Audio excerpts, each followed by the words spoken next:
آج میں کافی خوش تھی کیونکہ میری مالکن نے میری تنخواہ میں 5,000 تک کا اضافہ کر دیا تھا۔ آج میری چہچہاٹ اور شرارتیں عروج پر تھیں، لیکن مجھے کیا علم تھا کہ یہ میری حد سے زیادہ شوق ہونا ساری زندگی کے لیے میری خوشیاں اور سکون چھین لے گا۔ آج میرے بیٹے کی سالگرہ تھی اور اوپر سے مالکن نے میری تنخواہ میں بھی اضافہ کر دیا تھا، اس لیے میں بہت خوش تھی۔ میں پورے جوش و خروش سے جلد اپنی مالکن کے سارے کام نمٹا کر گھر کے لیے رخصت ہو گئی۔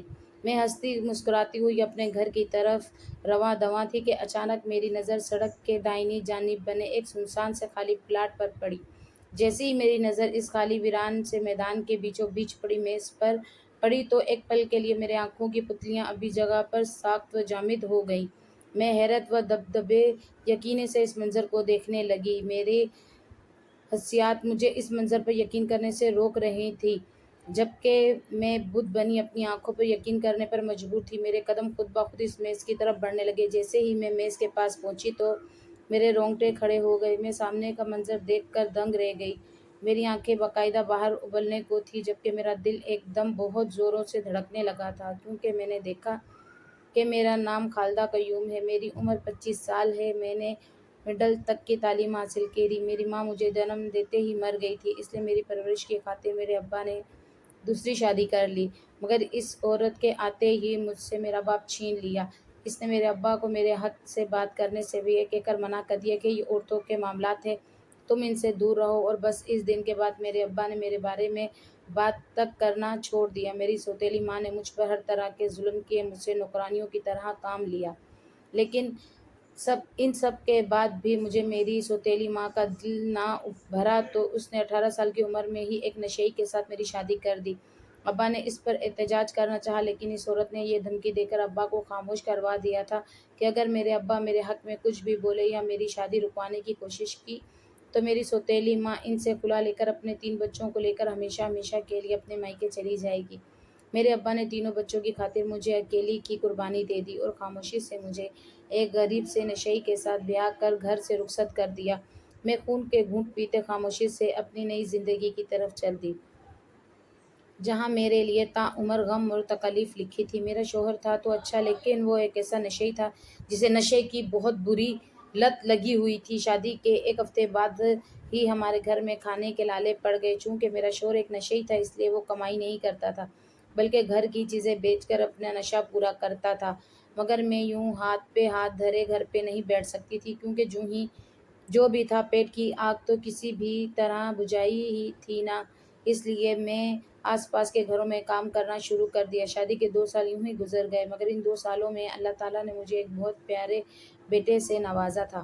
بیٹے کی پیدائش کے بعد میرے شوہر نے سنبھلنا شروع کر دیا۔ وہ اپنے نشے کی حالت سے جان چھڑانے کے لیے سر توڑ کوشش کرنے لگا۔ میں بھی اس کوشش میں ان کا بھرپور ساتھ دینے لگی۔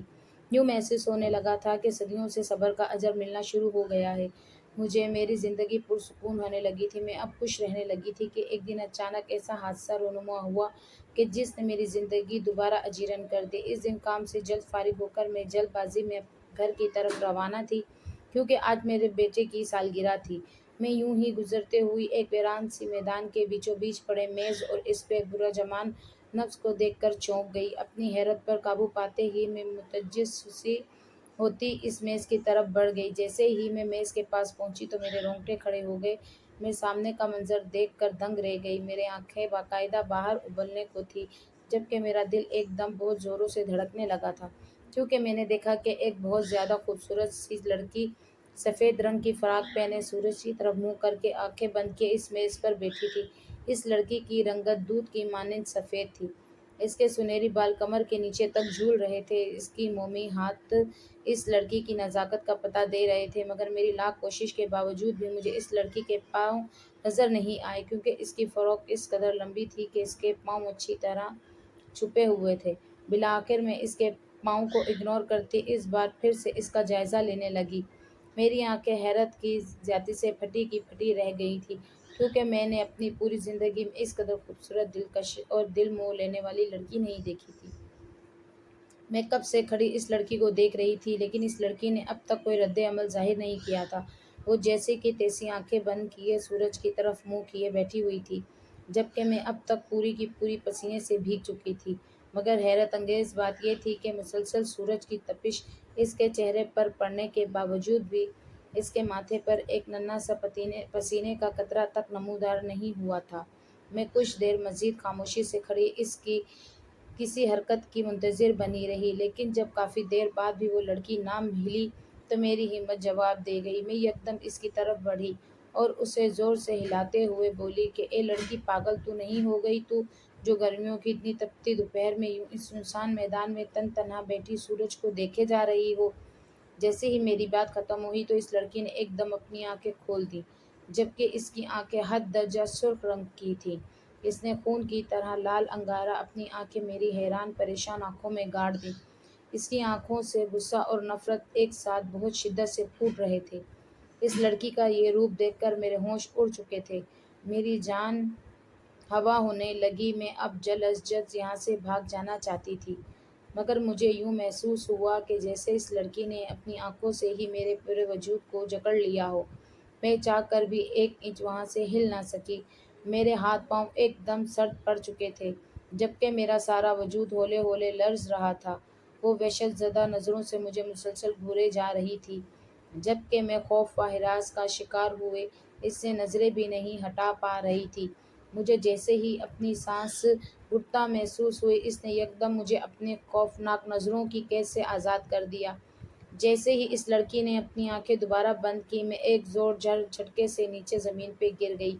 میرا سارا وجود زلزلے کی زرد میں آ گیا۔ میں اس قدر زور سے زمین پر گری تھی کہ میں نے اپنی ہڈیوں کے کڑکنے کی آواز محسوس کی، مگر میں اپنی حالت کی پرواہ کیے بنا وہاں سے بھاگ نکلی۔ میں نے ایک بار پھر پیچھے مڑ کر دیکھنے کی غلطی نہیں کی۔ میں ہانپتی کانپتی گھر پہنچی۔ گھر پہنچتے ہی میں نے دروازہ اچھے سے بند کیا اور خود اپنے کمرے میں جا کر ایک کونے میں دبک کر بیٹھ گئی۔ میرا دل ابھی تک بہت زوروں سے دھڑک رہا تھا، جبکہ میرا جسم مسلسل کانپ رہا تھا۔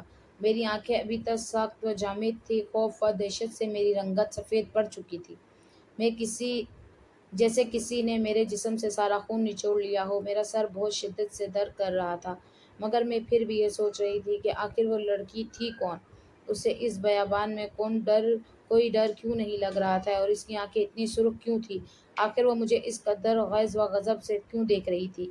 یہ سب سوچیں میرے دماغ پر اس قدر حاوی ہو گئیں کہ میں یکدم ہوش و حواس سے بیگانہ ہو کر زمین پہ لڑک گئی۔ رات کے تقریباً 9 بجے میرے شوہر کی گرجدار آواز میں جیسے ہی میرے کانوں میں گونجی، میں جھٹ سے خوف زدہ ہوتی اٹھ بیٹھی۔ میں نے جیسے ہی اپنے سامنے دیکھا تو میرے آنکھیں پوری کی پوری کھل گئیں، کیونکہ میرے شوہر کڑے تیوروں سے مجھے گھور رہا تھا۔ جیسے میں نے اپنے شوہر کی آنکھوں میں دیکھا تو بے اختیار مجھے دوپہر والی لڑکی یاد آ گئی، کیونکہ اس وقت میرے شوہر کی آنکھیں بھی اسی لڑکی کی طرح سرخ انگارہ ہو رہی تھیں۔ ابھی میں یہی سوچ رہی تھی کہ ایک دم میرے شوہر کا ہاتھ اٹھا اور میرے بائیں گال پر نشان چھوڑ گیا۔ میں حیرت سے گنگ اپنے شوہر کا ایسا خوفناک اور دہشت زدہ روپ دیکھ رہی تھی، کیونکہ آج تک کبھی بھی کسی بھی حالت میں میرے شوہر نے مجھ پر ہاتھ نہیں اٹھایا تھا، اور آج یہ سب کیسے؟ وہ بھی بغیر کسی وجہ کے۔ لیکن مجھے کیا خبر تھی کہ ابھی تو بہت سے پہاڑ ٹوٹنے باقی ہیں مجھ پر۔ مجھے یوں ہی گم سم کھڑا دیکھ کر میرا شوہر جا چکا تھا کہ ایک دم میرا بچہ روتا ہوا آیا اور مجھے گلے لگا لیا۔ یوں ہی میں نے اسے اپنے سینے سے لیا تو مجھے معلوم ہوا کہ میرے بیٹے کو بہت سخت بخار تھا۔ اس کا ننھا سا جسم کی زیادتی کی وجہ سے ہولے ہولے کانپ رہا تھا۔ مجھ پر یہ انکشاف بہت حیران کن تھا، کیونکہ صبح تو میرا بچہ بالکل تندرست توانا تھا، تو اب ایک دم اسے اتنا تیز بخار کیسے ہو گیا؟ خود کو سنبھالنے میں جلدی سے اٹھی اور اپنے بیٹے کو دودھ گرم کر کے پلایا اور اس کے بعد اسے پیناڈول سیرپ دینے کے بعد سلا دیا۔ اس وقت گھر میں کھانے کے لیے کچھ بھی نہ تھا، اس لیے میں بیڈ پر چت لیٹے اپنے شوہر کا انتظار کرنے لگی تاکہ وہ آئے اور کچھ کھانے کو لا سکے۔ مگر میرا شوہر ساری رات گھر نہ لوٹا۔ یوں بھوک کی وجہ سے نڈال ہوتی کب میری آنکھیں لگی مجھے پتہ ہی نہ تھا۔ ایک دن تو کٹ گیا، لیکن ابھی بہت ساری مصیبتیں جھیلنا باقی تھی۔ اگلے دن جیسے ہی میں کام پر گئی تو مجھے دیکھتے ہی میری مالکن نے مجھے بہت سخت باتیں سنائی اور بغیر میرے غلطی بتائے مجھے نوکری سے نکال دیا۔ میں حیران رہ گئی کہ آخر یہ کیا واردات پیش آ گئی مجھے۔ میں نے اس کو بہت ترلے کیے، پر انہوں نے میری ایک نہ سنی اور مجھے گھر سے نکال دیا۔ زندگی مشکل سے مشکل تر ہوتی گئی۔ گھر میں کھانے کے لالے پڑ گئے۔ شوہر دوبارہ سے نشے کرنا شروع کر دیا۔ میرے بیٹے کو ایسا بخار چڑھا کہ اترنے کا نام ہی نہ لے۔ ہر رات مجھے ڈراؤنے خواب ستانے لگے۔ زندگی یکدم جنت سے جہنم بن گئی۔ میں ان حالات سے تنگ آ چکی تھی۔ میں نے اپنی پڑوسن کو اپنے تمام تر حالات کے بارے میں بتایا تو کہنے لگی کہ آپ کے گھر جنات کا سایہ ہے، تمہیں روحانی بابا کے پاس جانا چاہیے، وہ ضرور تمہاری مدد کرے گا۔ پہلے تو میں نے اس کی بات ماننے سے انکار کر دیا، لیکن پھر اچانک مجھے خیال آیا کہ جس دن سے میں اس عجیب و غریب لڑکی سے ملی ہوں، اس دن سے مجھے ان آفات کا سامنا ہے۔ میں اپنی پڑوسن شہناز کو اپنے ساتھ لیے ان بابا جی کے پاس چلی گئی۔ انہوں نے مجھے صورتیں پڑھ کر پھونکی، پھر کچھ صورتوں کے نام ایک پرچی پر لکھ کر بولے کہ کثرت سے انہیں اپنے گھر پر پڑھنا۔ پھر انہوں نے ایک تعویذ بنا کر مجھے دیا اور بولے کہ اس تعویذ کو پانی میں ملا کر خود بھی پینا اور اپنے شوہر اور بچے کو بھی پلانا، ساتھ ہی ساتھ اس پانی کو پورے گھر میں چھڑکتے رہنا، اور یاد رہے ہر جمعے کو سورہ بقرہ کی تلاوت گھر میں لازمی کرتے رہنا، انشاءاللہ سب بہتر ہو جائے گا اور جنات بھی تمہیں تنگ کرنا بند کر دیں گے۔ میں ان کی دی گئی ہدایت پر عمل کرنا شروع کر دیا اور کچھ دن کے بعد ہی مجھے سکون ملنا شروع ہو گیا۔